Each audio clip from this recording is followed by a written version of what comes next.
on my way to pre-op appointment. I'm gonna have brain surgery on a arteriovenous malformation cavernoma. It's located on the frontal right lobe of my brain. The doctor said that it's easily accessible. So it's gonna be over here. It's like over here.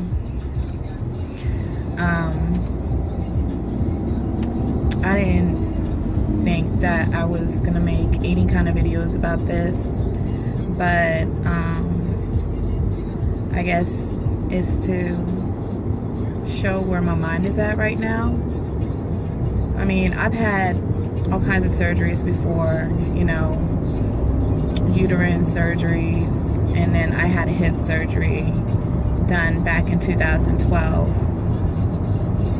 So as far as surgery goes, I know basically what to expect, but it's a, you know, this type of surgery, you know, is brain surgery, you know.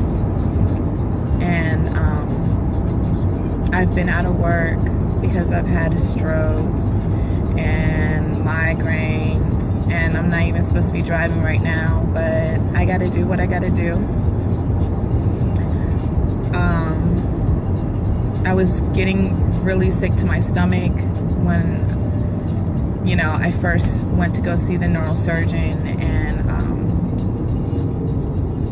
all the scheduling for the appointments and whatnot. And, you know, aside from the little bit of drama that I do have in my life, thank you, ex-husband, you know, that alone is, it's been messing with me, but I've come to terms with it. I still, you know, I'm still really scared. You know, I'm a single mother, so I have to make sure all my legal paperwork is correct just in case, because you never know what happens under anesthesia, or in case if my body doesn't do well for the procedure. So yeah, my mom is supposed to be up here pretty soon to come help me out.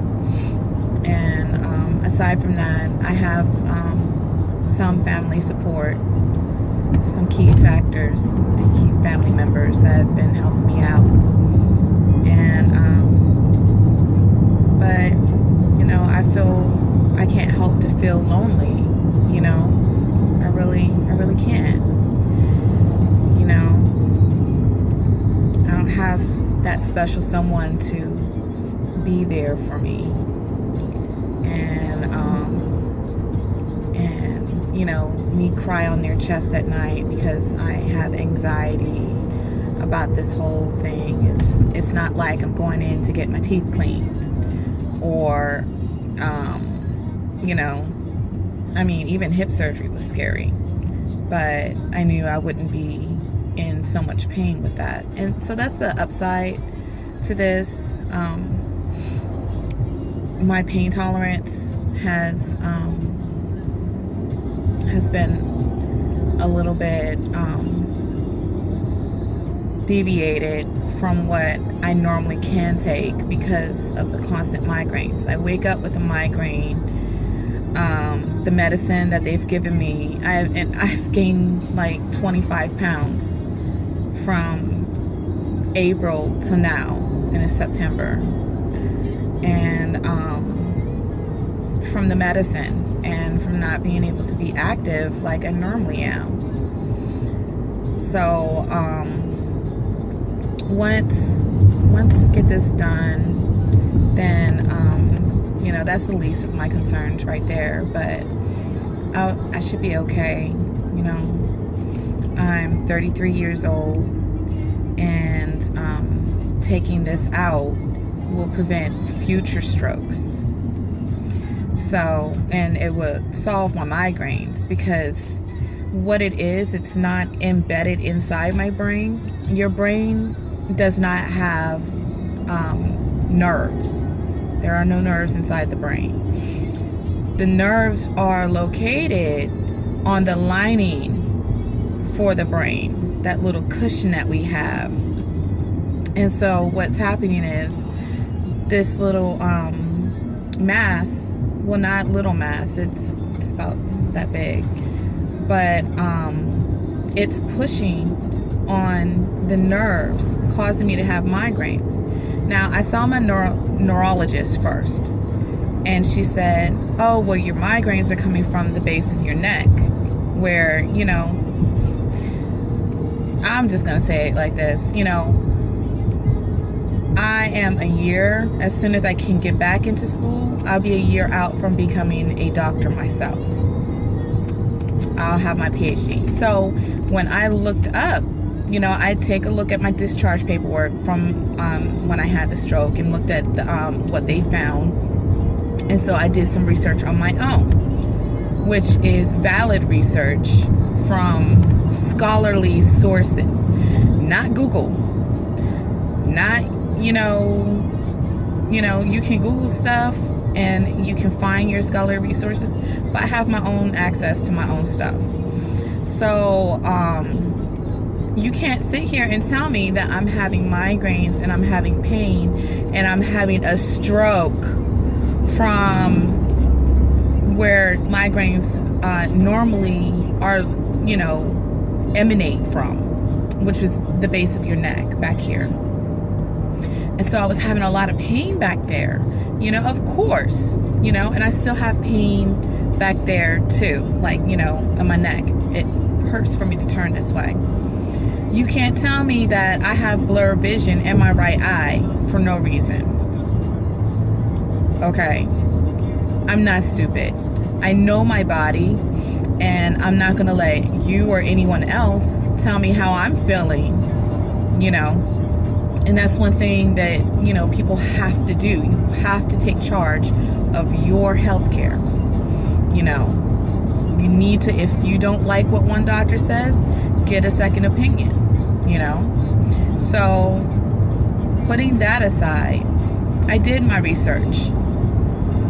So when I go to see you about, you know, what can we do, and you say, oh, the last resort would be Botox shots for your migraines, which will only last about 6 months. Okay, so if I go get these Botox shots and the thing that is causing my migraines, that caused me to have that stroke, is still there, what kind of sense does that make? Makes no sense at all. So while I'm sitting here, I'm like, you know what? Can you just refer me to a neurosurgeon? And it took her forever to do that. She didn't do it right the first time, and then she finally wanted to do it. So, you know, the fact of the matter is, when you don't do all the research yourself for something that you think, oh, it's okay, let's medicate it, but the medication that they put me on at first had me all over the place.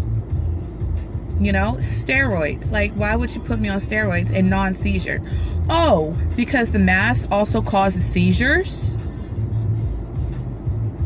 I'm not stupid. So, you know, one thing I do, and I have done tremendously, is keep my blood pressure down. Because as soon as I get upset about something, or you know, something doesn't go right, you know, my blood pressure will get, you know, will raise, of course. And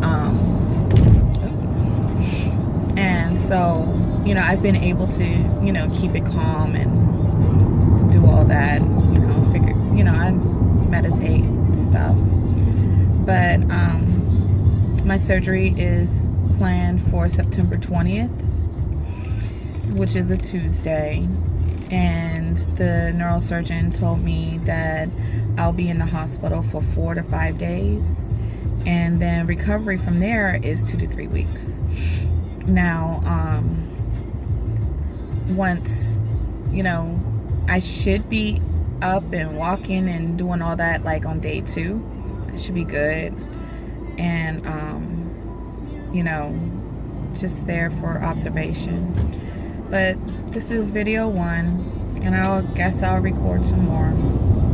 Oh, it's September 9th. All right.